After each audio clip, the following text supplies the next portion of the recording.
नमस्कार, स्वागत है आपका आईएएस पॉइंट के यूट्यूब चैनल में। हमारा नाम सोनाली है। देखिए, यूपीएससी की परीक्षाओं में अक्सर वर्ड संबंधी प्रश्न पूछे जाते हैं।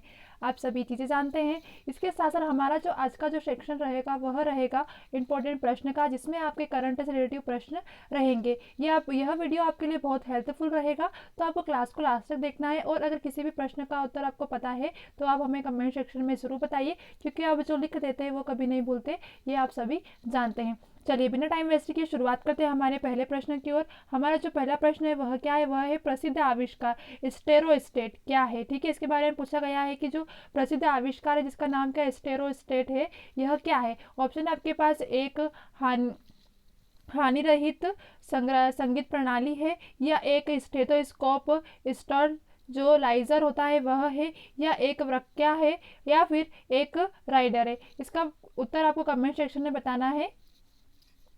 चलिए, अब इसके बारे में व्याख्या जानेंगे। यानी कि एक्सोच स्टेरोस्टेट अपनी तरह से स्टेथोस्कोप, जो स्टेथोस्कोप है इसमें स्टरलाइजर क्या होता है, स्टेरलाइजर जो होता है उसमें से एक है। ठीक है, आपको याद रखना है कि जो एक्सोच स्टेरोस्टेट होते हैं यह अपनी तरह में क्या है, तो स्टेथोस्कोप का जो स्टरलाइजर है यह है, मतलब इसी में से एक है। यह स्टेरोस्कोप भारत में अपनी तरह का पहला है। क्या है? भारत की तरह से क्या है, यह एक पहला है। आगे देखेंगे ऑप्शन क्या आपका सही हो जाएगा। ऑप्शन नंबर बी आपका सही हो जाएगा। ऑप्शन नंबर बी आपका क्या है कि यह एक स्टेथोस्कोप स्टारलाइजर है। ठीक है, चलिए अगले प्रश्न की ओर चलते हैं।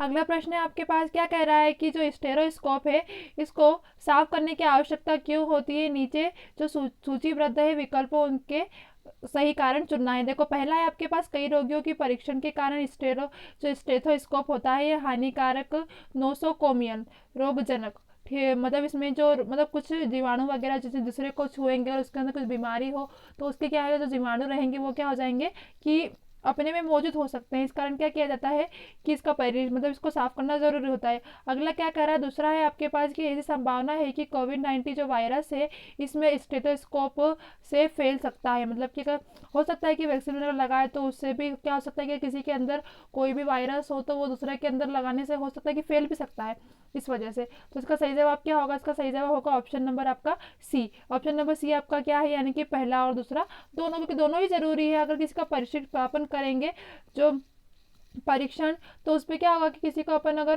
टेस्ट कर रहे हैं तो उससे भी हो सकता है, या तो फिर कोविड-19 हुआ किसी को तो उससे भी हानिकारक हुआ। यानी कि आपके दोनों ऑप्शन सही है। मतलब कि जो स्टेथोस्कोप है इसको साफ करना क्यों जरूरी है, इसलिए जरूरी है कि इसमें जो कोई भी जो रोगी होंगे, जैसे कि कोई भी जो रोगी वही होगा जो बीमार होगा, उसके कारण क्या होगा, जो स्टेथोस्कोप होगा ना उस पर हानिकारक क्या हो जाएंगे, नोसोकोमियल रोगजनक, मतलब कि जिससे जो हानिकारक जीवाणु रहते हैं वह हो सकते हैं, ये मतलब मौजूद हो सकता है। इसका क्या है कि संभावना है कि जो कोविड-19 वायरस में जैसे कि किसी को लगाया गया उसका टीका वगैरह, तो उससे क्या अगर छूने से या किसी भी दौरान फैल सकता है। कोविड-19 आपको पता है छूने से ही फैलता है इस तरीके से। ठीक है, तो इस तरह आपके दोनों ऑप्शन सही हो जाएंगे। अगला प्रश्न देखेंगे हम। अगला प्रश्न है आपके पास कि जो स्टेरोस्टेट है इसके बारे में निम्नलिखित में से कौन सा कथन सही है। ऑप्शन है आपके पास, स्टेरोस्टेट में स्टेथोस्कोप से सुनने वाले जो सेंसर को साफ करने के लिए एक विशेष रसायन का उपयोग किया जाता है। इसमें अगर दूसरा क्या है आपके, दूसरा है आपका इसमें सफाई के साथ साथ स्टेरिलाइजेशन के लिए अत्यंत यूवीसी यानी कि जीआई प्रौद्योगिकी का उपयोग किया जाता है। ऑप्शन दिए हुए इसमें से कि आपको पहला सही है या दूसरा, या तो फिर दोनों। तो देखिए इसका सही जवाब क्या होगा। ऑप्शन क्या पूछा गया हमसे, प्रश्न देखेंगे हम कि इसमें से आप कथन कौन सा सही है। ठीक है, चलिए देखेंगे हम इसकी व्याख्या। ऑप्शन नंबर बी आपका, ऑप्शन नंबर बी क्या है कि इसमें सफाई और जो स्टेरिलाइजर के अत्यंत यूएल जीआई प्रौद्योगिकी का उपयोग होता है। ठीक है, अब देखो व्याख्या देख लेंगे हम इसमें। यानी कि जो स्टेरोस्टेट है इसका जो एक ऐसा उपकरण है जो किसी भी रसायन या तरल पदार्थों का उपयोग किए बिना स्टेथोस्कोप डायफ्राम को प्रभावी ढंग से स्टेरिलाइजर किया जाता है। ठीक है, मतलब कि किसी भी प्रकार का जो एक ऐसा उपकरण जिसमें क्या कहता है किसी भी रासायनिक के तरल पदार्थ का उपयोग किए बिना, मतलब उस या तो फिर रासायनिक होगा ना ही तरल पदार्थ, इसका उपयोग किए बिना ही क्या होगा कि जो डायफ्रामा है उसको प्रभावी ढंग से क्या किया जाएगा, स्टेरिलाइजर किया जाएगा। इसमें क्या होता है कि आधुनिक यूवी टेक्नोलॉजी का इस्तेमाल किया जाता है। किसका उपयोग किया जाता है, आधुनिक यूवी टेक्नोलॉजी का। इस तरह आपका ऑप्शन नंबर बी सही हो जाएगा। अगले प्रश्न की ओर चलते हैं। अगला है आपके पास कि जो भू समस्थानिक डेटा है निम्नलिखित में से किससे प्राप्त किया जाता है। ऑप्शन है आपके पास पृथ्वी पर स्टैटिक स्थान, पृथ्वी पर गतिशील स्थान। अगर आपको इसका उत्तर पता है फटाफट कमेंट सेक्शन में हमें बताइए। चलिए व्याख्या देख लेंगे हम कि देखो ये क्या होता है। तो यह डेटा उन वस्तुओं और घटनाओं के बारे में कौन सी जिसका पृथ्वी की सतह से एक स्थान है, क्या है, जो पृथ्वी की सतह है उस पर क्या है, एक ही स्थान है, यानी कि स्थान उपलावधि या गतिशीलता दीर्घकालीन में स्थिर हो सकता है। ठीक है, सीधा सा सिंपल है कि आपसे क्या पूछा गया है प्रश्न में, जरा प्रश्न देखेंगे हम एक बार। पूछा गया है कि जो भू स्थानिक डेटा है निम्नलिखित में से किससे प्राप्त होता है। ठीक है, तो किससे होता है, देखो इसमें क्या होता है कि पृथ्वी का एक स्टैटिक स्थान भी होता है जिस पर पृथ्वी गतिशील स्थान भी होता है। ठीक है, दोनों ही जरूरी है इसमें इसके प्रयोग के लिए। इसके बाद ही क्या होगा, इसके बाद ही हुआ कि जो भूस्थानिक है उसका डेटा हम प्राप्त कर सकते हैं। इसलिए आपके ऑप्शन नंबर पहला भी सही हो जाएगा और दूसरा भी सही हो जाएगा। प्रश्न नंबर 5वां है आपका कि जो सरकारी आंकड़े होते हैं उनके अनुसार भारत में कितने मानसिक स्वास्थ्य कार्यकर्ता है। ठीक है, सरकारी आंकड़ों के तो पहला ऑप्शन है आपके पास सरकार के पास 1 लाख से अधिक जो नैदानिक मानसिक स्वास्थ्य देखभाल कर्मचारी का डेटा है। सरकार के पास 15 लाख से अधिक नैदानिक मानसिक स्वास्थ्य देखभाल का डेटा है। सरकार के पास मानसिक स्वास्थ्य कार्यकर्ताओं का डेटा नहीं है, या डी इसमें से कोई नहीं। ठीक है, तो आपको मैं बता दूं कि जो सरकार के पास है ना, इसका मानसिक स्वास्थ्य कार्यकर्ता का कोई डेटा नहीं है। ठीक है, क्योंकि ऐसा होता है कि हर साल मतलब आपको पता है कि अब हमारे भारत में हर कोई स्टडी करता है तो हर साल एक अलग अलग होगा, तो इससे क्या होगा कि जनसंख्या तो बढ़ेगी। ठीक है, तो देखिए इसके बारे में कुछ चीज़ जान लेंगे हम। इस बार जो राज्यसभा में मानसिक स्वास्थ्य देखभाल श्रमिकों की संख्या के बारे में एक सवाल उठाए जाने के बाद भारत के जो केंद्र सरकार है उन्होंने स्वीकार किया है कि उसने देश में जो मानसिक स्वास्थ्य देखभाल का श्रमिकों की जो संख्या है इस पर कोई डेटा उपलब्ध नहीं है। ठीक है, आपको यही याद रखना है कि इस पर कोई डेटा नहीं दिया गया है। किस पर नहीं दिया गया है, तो आपको याद रखना है कि सरकारी आंकड़े है उसके अनुसार क्या हुआ है कि भारत में मानसिक स्वास्थ्य कार्यकर्ता है उनका कोई भी आंकड़ा नहीं है। अगला प्रश्न है आपका कि भारत में जो मानचित्र नीतियां होती है मैपिंग पॉलिटिकल्स, इसमें सुधार की जो संभावित कारण क्या है। ऑप्शन है आपके पास पिछले कुछ दशकों में नीति का नवीनीकरण नहीं किया गया, लाइसेंस प्राप्त करने की इस प्रणाली में लाल टेप शामिल है जिसके परिणाम स्वरूप परियोजनाओं में देरी हो रही है।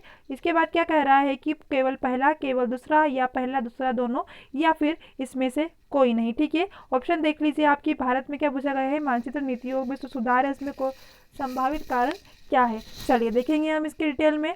तो देखो कि भारत सरकार में क्या हुआ है कि भारत सरकार में जो मानचित्रण नीतियां होती है इसमें सुधार का निर्णय लिया गया है, क्योंकि पिछले कुछ वर्ष थे इसमें दशकों में उनका नवीनीकरण नहीं किया गया है और लाइसेंस प्राप्त करने की जो लाल फीताशाही में बढ़ोतरी और परियोजना में देरी हुई है। इस कारण क्या हुआ है, इस कारण यह हुआ है कि जो मानचित्र नीतियां है इसमें सुधार करने का निर्णय लिया गया है। क्योंकि क्यों लिया गया है, तो क्या हुआ कि जो पिछले कुछ दशक होते इसमें नवीनीकरण नहीं किया गया था, पुराना डेटा था वही चल रहा था। इसके कारण क्या हुआ कि जो लाइसेंस प्राप्त करने वाले लाल फीताशाही में मतलब बढ़ोतरी और जो परियोजनाएं थी उसमें क्या हुई, देरी हुई। इस वजह से क्या करा है कि इस वजह से इसमें सुधार लाने का निर्णय लिया गया है। अगला प्रश्न देखेंगे। अगला प्रश्न है आपके पास, ये मोस्ट इंपॉर्टेंट है आपके लिए, कि चीन का जो पहला मंगल मिशन, ठीक है, कौन सा विफल रहा है। ऑप्शन है आपके पास ट्रेनवेन, यूजू 1, यिंगो 1, या इसमें से कोई नहीं। ठीक है, आपको कमेंट सेक्शन में इसका उत्तर बताना है। चलिए देख लेंगे क्या हो जाएगा। ऑप्शन नंबर सी क्या कह रहा है, जो यिंगू है इसमें क्या किया है कि मंगल मिशन जो कि चीन का पहला मिशन था। ठीक है, मतलब कि ये किससे पहले, तो जो ट्रेन है ना उससे पहले था, तो यह क्या हुआ है, विफल होगा। इस तरह आपका ऑप्शन नंबर कौन सा सही हो जाएगा, ऑप्शन नंबर सी आपका सही हो जाएगा। अगला प्रश्न है आपके पास प्रश्न नंबर 8वां। क्या है प्रश्न नंबर 8वां देखेंगे। कह रहा है कि शहरी सरकारी बैंक, क्या कह रहा है कि जो शहरी सरकारी बैंक है इसको मजबूत करने के लिए आरबीआई की जो समिति है इसमें इसके नेतृत्व में किसके द्वारा किया गया है।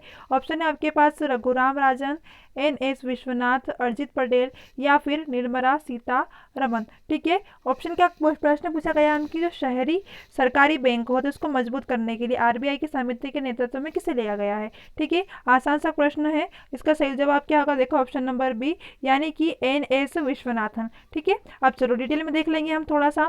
तो भारतीय रिजर्व बैंक यानी कि RBI कहा जाता है, इसने शहरी जो सरकारी बैंक है उसको मजबूत करने के लिए RBI के जो डिप्टी गवर्नर कौन है, अभी हाल ही में तो NS विश्वनाथन के नेतृत्व में एक समिति का गठन किया गया है। इस तरह आपका ऑप्शन नंबर बी सही हो जाएगा। अगले प्रश्न की ओर चलते हैं। अगला प्रश्न है हमारा कि जो अंतर्राष्ट्रीय आपराधिक न्यायालय के लिए चुने गए अभियोजक का नाम पूछा है इसने। ठीक है, करीम खान, क्रिस्टीन लेगार्ड या तो फिर फतो बेंसोडांड या फिर मारिया डरारी। ठीक है, चलिए तो इसका सही जवाब क्या होगा, इसका सही ऑप्शन नंबर ए हो जाएगा, यानी कि जो अंतर्राष्ट्रीय आपराधिक न्यायालय के लिए चुने गए हैं उनका नाम क्या है, करीम खान। अब देखो डिटेल में चलेंगे हम। ब्रिटेन के करीम खान है, ठीक, कहाँ के रहे, तो ये ब्रिटेन के करीम खान को हेग स्थिति में क्या किया गया है कि अंतर्राष्ट्रीय जो आपराधिक न्यायालय जिसे क्या कहा जाता है, इसे ICC कहा जाता है, इसके नए अभियोजक के रूप में चुना गया है। इस तरह आपका ऑप्शन नंबर ए सही हो जाएगा।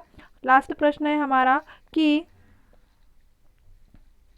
भारत ने किस देश के साथ जो शहतूत बांध है, जिससे जो कि कहाँ पर है, देखो इस बांध का निर्माण के लिए समझौता किया है। क्या कहा है कि भारत ने किस देश के साथ जो शहतूत बांध है इसके निर्माण के लिए समझौता किया है, अफगानिस्तान, तुर्कमेनिस्तान, तुर्की या फिर जॉर्डन। ठीक है, इसका उत्तर फटाफट कमेंट सेक्शन में बताइए।